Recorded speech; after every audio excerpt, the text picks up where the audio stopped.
Pesantren Al-Falah Biru merupakan salah satu pondok pesantren yang telah ada sebelum kemerdekaan negara Republik Indonesia. Pesantren ini terletak di Desa Mekargalih, Kecamatan Tarogong Kidul, Kabupaten Garut. Sebelum dikenal dengan nama Al-Falah Biru, pesantren ini dikenal sebagai Pesantren Biru yang didirikan pada tahun 1749 oleh Mbah Kyai Akmaluddin atau lebih dikenal sebagai Mbah Penghulu, serta menantunya Raden Kyai Fakaruddin yang merupakan keturunan ke-11 dari Sunan Gunung Jati. Seperti pesantren pada umumnya, bangunan-bangunan pesantren Al-Falah Biru terdiri dari banyak bangunan seperti masjid, asrama, rumah kiai, dan juga gedung sekolah. Pesantren Al-Falah Biru ini terletak di pedesaan dengan suasana yang masih asri. Pesantren terletak di antara pemukiman warga. Baik di depan maupun di belakang area pesantren, terdapat hamparan sawah yang hijau yang mengelilingi area pesantren.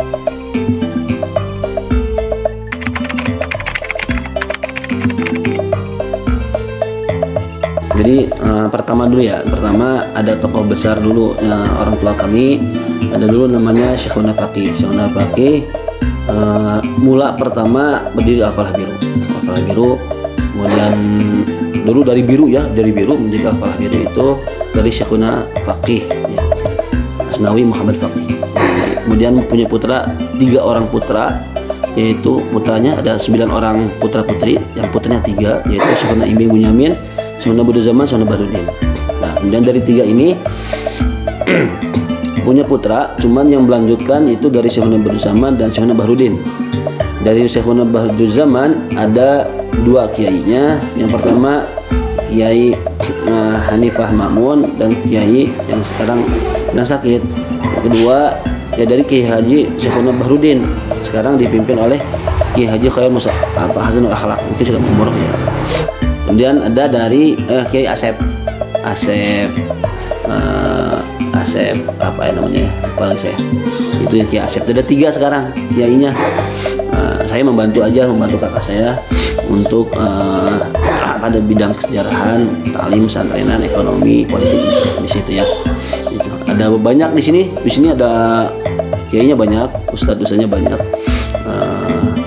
Ada ya, Aden Salman Farisi, Kiai Aden, ada Ustadz Diam, Ustadz Uus, ada Ustadz Dikian, ada Ustadz Usli, banyak kiainya. Cuman sepuhannya ada 3. Kesepuhannya udah usianya 50 lebih ya, ada 3 kiainya.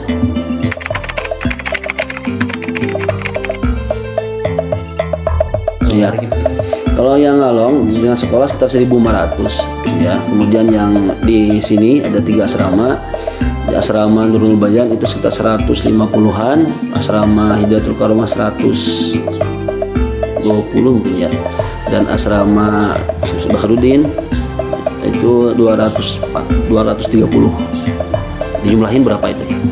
Dari 500-an. Dan asrama ada juga satu lagi Darul Hijrah ya, itu masih keluarga kami juga dari Biru, itu sekitar 90 orang santri, sekitar 600 lah ya.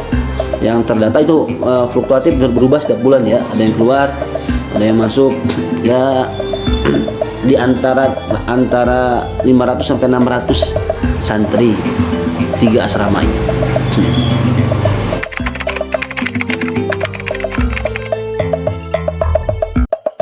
Sekolahnya dari mulai PAUD ya, anak usaha dini, Kober Al-Falah Biru, kemudian ada TK Al-Faqihiyah, kemudian ada MI Al-Falah Biru, kemudian ada MTS Al-Falah Biru, dan ada SMK Al-Falah Biru ya, MTS mah. Kemudian penjurusan mulai SMK itu SMK kimia, konsentrasi di kimia industri, teknik kimia industri.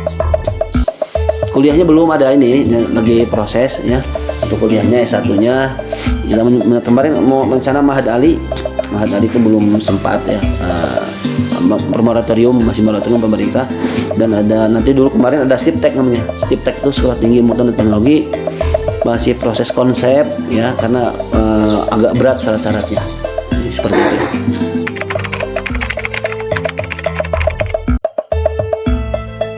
di pondok ya. Kan ada dua ya, satu sekolah, dua ada pengajian santri. Kalau santrinya jelas salafi, di sini tradisional. Kita menggunakan juga seperti pada umumnya pesantren salafi, ada Safinah, Tijan, Jurumiyah, Ilmu Alat, Ilmu Balaghah, Ilmu Hadis, Ulumul Quran, Tafsir Quran, bahasa Arab ada tambahannya sekarang, tahfidz Quran dan bahasa Arab. Alhamdulillah prestasinya udah lumayan ya, juara 1 tingkat provinsi ya, untuk tafsir hadis, tafsir hafiz Quran bil Arabiyah. Kemudian polanya salafi seperti ngaji di lantai ya, di lantai. Kalau untuk ngajinya, kalau untuk sekolahnya kan seperti biasa, di sekolah umum seperti biasa. Kalau untuk pesantrennya itu salafi, kita menggunakan tradisional, metode tradisional, kitab juga tradisional, masih yang lama, belum menggunakan kitab-kitab modern yang sekarang.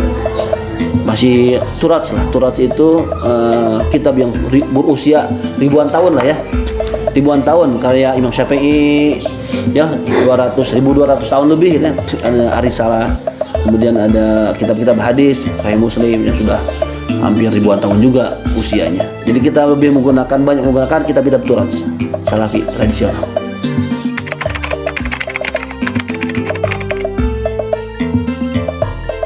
Kalau dulu kita bertempur dengan penjajah ya, berjuang membentuk Hizbullah, dibom. Kalau cerita-cerita orang lama itu pesawat tuh mondar-mandir sini, dibom di sebelah sana, sebelah masjid dibom. Sehingga kita ini pesantren yang tidak ambil duduk diam hanya mengaji, tetapi juga mengambil senjata dengan penjajah ya, bukan hanya penjajah. Dulu DITI juga kita perang dengan mereka, dengan PKI juga kita berjuang, dengan membantu Jawa Tengah, Surabaya, Bandung. Dari sini kita mengirimkan 300 pasukan. Dan berkembang agak gagap kita beradaptasi dengan berbagai perubahan, sehingga kepala putranya itu menyebar. Kemudian di sini yang melanjutkan dari pihak ibu, bahkan putra yang perempuan, yaitu Kiai Haji Karomah dan Kiai Haji Yunus. Jadi pada zaman dari Syekhuna Ajun sih Kiai Adang Saifuddin ya. Itu tantangannya kan biasa. Kalau pesantren lama itu ada tantangan besarnya. Apa itu? Konflik internal. Ya, secara biasa ketika sebuah perusahaan lama atau company atau pesantren atau lembaga apapun, itu inti permasalahan pokok ketika mereka mau bertahan itu adalah di sini, konflik internal antar keluarga, yang mengakibatkan konflik ide, konflik gagasan, konflik gerakan, akhirnya menjadi konflik bisa saja fisik secara terjadi ya, akhirnya di jamaah juga sama seperti itu, sehingga hilang keberkahan. Allah tidak suka terhadap konflik papasean bahasa Sundanya. Itu ini besarnya problem besarnya di pesantren tua itu adalah konflik internal. Nah, menjaga itu sulit ya. Kemudian selanjutnya itu kita agak gagap juga beradaptasi dengan perkembangan. Contoh, sekarang ini yang menjamur dan luar biasa banyak santrinya di masyarakat adalah tahfiz Quran, serta bahasa Inggris, bahasa Arab ya, itu yang gontor. Jadi ya kita juga mau pesantren tua itu gimana ya, kiai-kiainya juga nggak tahfiz Quran, kebanyakan kitab Turats, fikih, tafsir dan sebagainya. Di situ bisa bersaing, tetapi di masyarakat ini tidak laku ya, tidak laku. Itu problem kedua. Jadi kita gagap beradaptasi, walaupun sekarang ada juga tahfiz Quran juga gitu ya. Alhamdulillah tahfiz bahasa Arab juga ada, kita mengadakan program bahasa Arab. Tetapi kita bukan fokus di situ. Fokusnya adalah penguasaan kitab-kitab fikih, usul fikih, hadis, mustalah hadis, tafsir dan sebagainya. Itu tantangan keduanya. Ketiganya jelas infrastruktur ya. Di sini agak sulit infrastrukturnya karena infrastruktur di sekitar kita ini adalah pemilik tuan takur lah. Apa tuan takur itu? Enggak. tuan tanah gitu ya. Ya dia punya tanah yang banyak di sini, setengah desa ini dikuasai oleh beliau gitu kan. Akhirnya tidak bisa mengembangkan secara infrastrukturnya gitu ya. Sulit untuk mengembangkan pesantren ini. Ke sini milik Tuan Takur, sebelah sini milik Tuan Takur, sebelah sana. Jadi apa namanya, secara infrastruktur agak sulit berkembang ya. Tapi alhamdulillah sih udah mulai sedikit-sedikit bisa kita perluas untuk infrastrukturnya. Ketiga, dari sisi kurikulum dan pengajaran. Ini sering kali kita ada update ya, kurikulum bisa berubah. Kadang-kadang karena terlalu sering berubah menjadi kebingungan terhadap manhaj kurikulum. Seperti itu mungkin ya. Itu diantara masalah-masalah problematika kita di internal. Belum lagi dari eksternal ya.